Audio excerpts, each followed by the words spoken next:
When I started my career, I didn't know of other Indigenous female aviators. Tonight, a first-of-its-kind takeoff for Robyn and Raven, 2 Indigenous women Medivac pilots. When it comes to our medical well-being, when it comes to care, it's an emotional thing. The push for healthcare in Nunavut, for Inuit by Inuit. I like the way how she skates. She skates really fast and then she stops backwards right fast. And another Indigenous woman who is a first, hockey Olympian Bridgette Lacquette, brings inspiration to Blackfoot youth.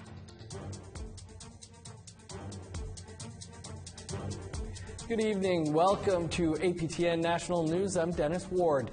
For the first time in history, Canada's National Police Force has a woman at the helm.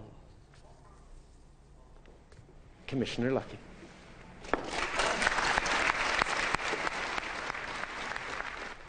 Prime Minister Justin Trudeau officially named 31-year RCMP veteran Brenda Lucki as the next Chief Commissioner.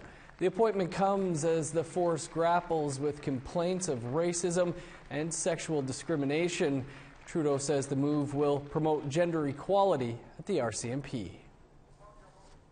She takes her new post this April. She will be the 24th commissioner in the RCMP's history and the first woman to serve as commissioner in a permanent role.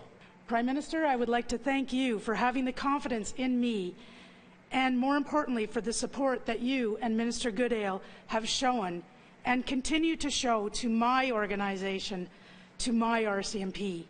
I always say my RCMP every day, but really it is our RCMP. In recent weeks, the force has been heavily criticized for, in the words of Indigenous leaders, mishandling the investigation into the killing of Colton Bushy by a Saskatchewan farmer, and for the views of some RCMP members who said the young man from the Red Pheasant Cree Nation, quote, got what he deserved. The remarks were uncovered on a private Facebook page for RCMP members. The new commissioner says she will address these issues. It's only together that we can build and maintain relationships based on trust. And it's only together that we can build an RCMP that is reflective of our diverse population. And we would like to hear what you have to say about this or any other story. Here's how to contact us. Send an email to news@aptn.ca, like our APTN National News Facebook page. Follow us on Twitter @APTN News, or go to our website, aptnnews.ca. In this next report, the Colton Bushy and Tina Fontaine verdicts have deepened the mistrust of the police and justice system, and that was evident at Carleton University in Ottawa today. A Mi'kmaq student organized the event, and as APTN's Todd Lamoran reports, she wants the RCMP to take a hit-and-run accident in her home community seriously. No more racist police! No more racist police! A few dozen marchers briefly blocked traffic in front of the RCMP headquarters, where one of them handed police a notice. We are here respectfully. Don't talk to me about respect based on colonialism. I'm asking you to show me respect. The message was to not have the Brady family go through what the families of Colton Bushy and Tina Fontaine had to endure. We don't want the person responsible to not be held accountable for his actions. This is more just to kind of tell them, to do this case fairly, to treat this case with respect, and to do their jobs. Brady Francis was a member of the Elsipogtog First Nation in New Brunswick. He was only 22 when a hit-and-run driver killed him 2 weeks ago. Carolyn Simon knows Brady's sister and the rest of the Francis family. It just didn't make sense that somebody like him would be taken so soon. And it's affected a lot of people in the community because it just shows it doesn't matter who you are, we're all not safe. Jocelyn Wabano Ayatel understands the feeling of not being safe. She says that the recent Bushy and Fontaine verdicts have brought a collective grief to Indigenous people. with Colton and Tina, you know, we reflect upon our own losses. You know, all of this comes back again, like, you know, just like it was yesterday. The Justice March started at Carleton University and ended at RCMP headquarters over an hour later, a distance of 8 kilometers. And it shows just how great a length that we're willing to go to just to show them that we are not going to be quiet about this anymore. There needs to be an investigation into the police state and the abuses and atrocities, the failings that are ongoing. Indeed, the theme by speakers and by the signs carried by the walkers is the failure to provide Indigenous people with justice and to keep them safe. And it's very disappointing that, you know, after all these years, and, you know, you hear about reconciliation, you hear about the TRC, you hear about like what the Prime Minister and what a lot of people want to do, the Canadian government, and somehow we're still fearing for our lives. We're still worried that one day we're going to be killed. The RCMP continued to investigate the death of Brady Francis, but as of yet, no arrests have been made. Todd Lamarant, APTN National News, Ottawa. We've got to step aside for a quick break, but then the family of a man who died earlier this year on the job is speaking out. That and more coming up.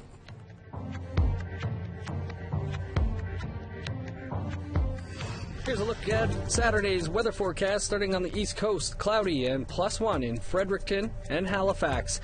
-4 and sunny in Kuujjuaq and Nain. -2 in La Grande. -2 as well in Chibougamau. +2 in Sept-Îles and Montreal. 2 above in Windsor, Toronto and Peterborough. -4 in Timmins and Kapuskasing. -1 under the sun in Thunder Bay. In Manitoba, -2 in Flin Flon, The Paw and Norway House. Snow and -1 in Barons River and Gimli Harbor. Snow and -2 in Winnipeg. In Saskatchewan, sunny and 3 below in Saskatoon and North Battleford. -1 under the sun in Meadow Lake and Uranium City.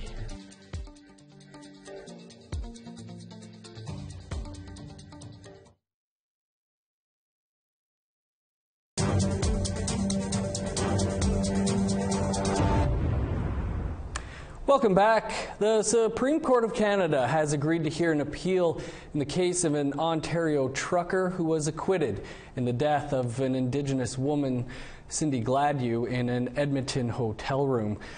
Joining us now to discuss is award-winning investigative reporter Melissa Ridgen, who did an APTN Investigates documentary on Cindy's story. Melissa, thanks so much for joining us. Can you tell us a little bit on how this case has ended up in the Supreme Court? Yeah, well, so the jury acquitted Bradley Barton in the death of Cindy Gladue, and right away the Crown had appealed, saying that they felt that there was errors within the trial. The Alberta Court of Appeal had this for, I think it was almost a year that they mulled. There was a 3-judge panel, and they came back with an 80-page report outlining that there would be, calling for Bradley Barton to be retried on a charge of first-degree murder, and there was an 80-page scathing reason for that. So then Barton's lawyer took issue with the appeal, and he replied to the Supreme Court saying, let's just skip going back to Queen's Bench. We'd rather go to the highest court in the land. So this is a bit of a win for Bradley Barton, really. Part of the reason for the retrial was the judge's instructions to the jury. Can you explain what the issue was there? Yeah. So the appeal court had pointed out that there was numerous mistakes in the charge to the jury, specifically to do with sexual assault and consent. So for people who may not know, Cindy Gladue died of a horrific injury to her vagina, which Barton told the court he did. He took responsibility for that, but it was said it was in the context of consensual rough sex that he had paid her for. She was a sex worker. The jury seemed to take from that it was as simple as saying, oh, if she consented to it, it's not his fault. And the judge had, the onus was on the judge to explain that there's much more involved, and there's intricacies of the justice system that surrounds consent, sexual assaults. When can a person consent? Cindy's blood alcohol content at the time of her death was near fatal. So could you consent to anything at that point? If you consent to do something, does that mean you can consent to die by it? I mean, there was a lot of things that weren't explained. So this is now in the hands of the highest court in the land, and it's certainly something that advocates and family members of Cindy Gladue would be happy to see how this is going to turn out. I think they're just going to be happy at this point that it's reached this level. Melissa, thanks for taking some time to speak with us about this. Thank you very much for having me. The family of a man who died while working on a hydro project in northern Manitoba feel there are a lack of safety precautions on site, and they say no one is giving them the answers they need. Brittany Hobson brings us this. All we want is answers. Answers, that's what we want. We don't want nothing else, but they're failing us. The family of Todd Matwiashing is struggling to understand what happened the day the 22-year-old died. Originally from Lake Manitoba First Nation, Todd had been working at a hydro storage yard approximately 800 kilometers north of Winnipeg at the time of his death. It'll be 7 weeks tomorrow. Not one call from Manitoba Hydro to say we're sorry. That's a real sad thing. Todd was working for Forbes Brothers, a contracting company employed by Manitoba Hydro to build a transmission line from the Kiosk generating station to a nearby station. According to Swan, on January 17th, Todd was helping load steel beams onto a semi-truck when one of the beams fell and landed on his head. Swan believes the beam wasn't properly secured. After visiting the site where his son died, he says he was left with some serious concerns about safety. And I went right to the trailer there of what they were loading, and I could see severe irregularities just by me visualizing the accident scene of what happened. Swan says Forbes told the family that all safety protocols were followed, but he believes otherwise. Me as a human being, just a construction worker, I can see there's no traction, there's no damage on my boy's helmet. He wasn't wearing it. So where was safety enforced here on this day? Todd's brother Preston wonders if Forbes is cutting corners on safety because 2 other employees were killed on the job last June in Newfoundland. The track record for injuries and fatalities within the last 2 years is quite concerning to me, and you never think that it's going to be your own brother to actually be in one of these accidents. So Manitoba Hydro told APTN there is little they can do for the family because Todd was not their employee. Workplace Health and Safety is in the process of conducting an investigation with no end date in sight. But the family says they need answers now. We need this for closure. We need to know these things for closure so we can put this to rest, and so we don't have to think about what went on. We don't have to sit at night and imagine things. That's all we're asking. I hope that's not too much. Forbes has conducted its own investigation. APTN has asked the company for comment but has yet to hear back. Brittany Hobson, APTN National News, Lake Manitoba First Nation. It's Women of Aviation Worldwide Week, and 2 female pilots in Manitoba are soaring into the history books as the first Indigenous female Medivac team in the province and possibly Canada. Here again is Brittany Hobson, who shows us these pilots are proving the sky is not the limit. O2 pressure on your side. Is 2,600? Sure. O2 system ready is off. O2 masks are 100% down. This isn't the first time Raven Beardy and Robyn Shaleka are preparing to take flight. But it is the first time the 2 pilots are doing it together. Because Beardy and Shaleka are the first Indigenous female team of Medivacs in Manitoba. To be first at something, it's incredible. It just kind of happened by chance. I'm actually on the opposite rotation as Robyn. The pilots work for First Nations-owned Mississippi Airways. Shaleka has been piloting flights for various companies the past 10 years. It's been a dream of hers, and she used to ride in her father's float plane in their home community of Woboden in northern Manitoba. Working with Beardy was another dream of hers. When I started my career, I didn't know of other Indigenous female aviators. I never met one through my career until Raven. So it was on my bucket list. I really wanted to fly with her because, you know, it was something different, but we didn't realize that it would be the first. The team flies into northern communities across Manitoba, Saskatchewan, Ontario, and Nunavut. Beardy, who hails from Shamattawa, says flying allows her to stay connected to her community. Yesterday I actually got to fly into my home community for a Medivac flight, so that was pretty surreal and it just felt pretty amazing. Once in the community, the two help nurses and patients board. And the job isn't without its challenges. We have blackout conditions because there's not much lights. We have whiteout conditions, which would be blizzards. And while piloting remains a mostly male-dominated field, Beardy and Shaleka are hopeful this will change. It is opening people's eyes. It's opening doors for kids to realize that this is achievable. Brittany Hobson, APTN National News, Winnipeg. Congratulations, ladies. Earlier this week, Federal Health Minister Jane Philpott told a newspaper that the best answer for Inuit health care is to have health care by Inuit for Inuit. Our Kent Driscoll caught up with Nunavut's health minister and found out what that could mean for the territory both financially and medically. The reality in Nunavut is, if you're sick, you're likely going to have to travel. Close to 40% of all of Nunavut's health spending is on flights. That's more than $50 million a year. Healthcare by Inuit for Inuit would also be care closer to home. And the health minister has programs she could save money on by bringing them to Nunavut. So midwifery is one area I think that we can keep more people at home to have their babies versus coming out. I think cancer treatment, we have so many people from Nunavut going down south for cancer treatment, and I think we should be able to look at some of those different treatment methods and see, can we apply some of those here? There are no mental health or addictions treatment facilities in Nunavut. According to the health minister, these are Inuit priorities, ideally fixed with Inuit staff. We've heard that even during our campaign and since, you know, mental health has always come up as an issue.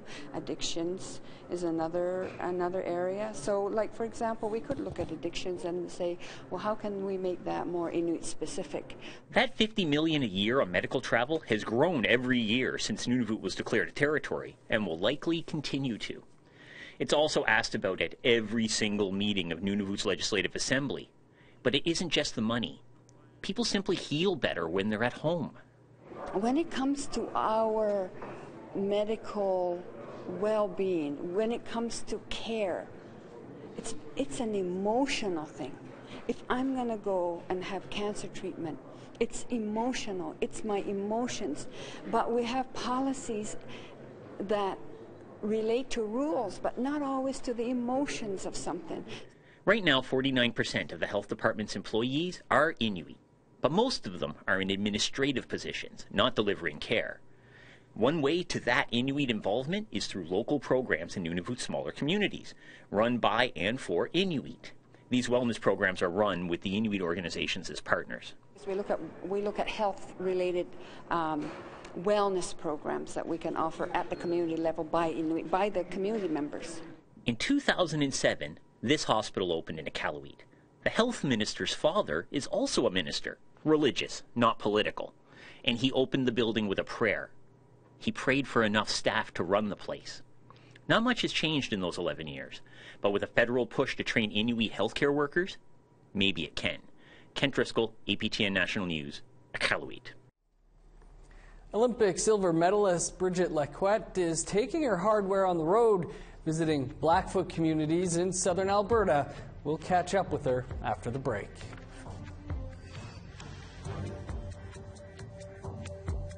Here's the rest of Saturday's weather forecast, picking back up in an unseasonably warm northern Alberta. +5 in Peace River, 4 above in Fort McMurray, sunny and 3 above in Edmonton and Calgary. Even warmer on the west coast, 11 above in Tofino, a high of +10 in Bella Coola, 7 above in Sands Pit, Prince Rupert, Smithers, and Fort Nelson. In Yukon, +1 in Watson Lake, 0 in Mayo. Very nice temps in NWT, +4 in Trout Lake, sunny and 3 above in Fort Liard and Fort Simpson. Cooler to the north, -27 in Sax Harbor, 20 below in Pawlatuck. In Nunavut, -19 in Repulse Bay, 25 below in Cambridge Bay, -27 in Resolute, 13 below on Saturday in Iqaluit.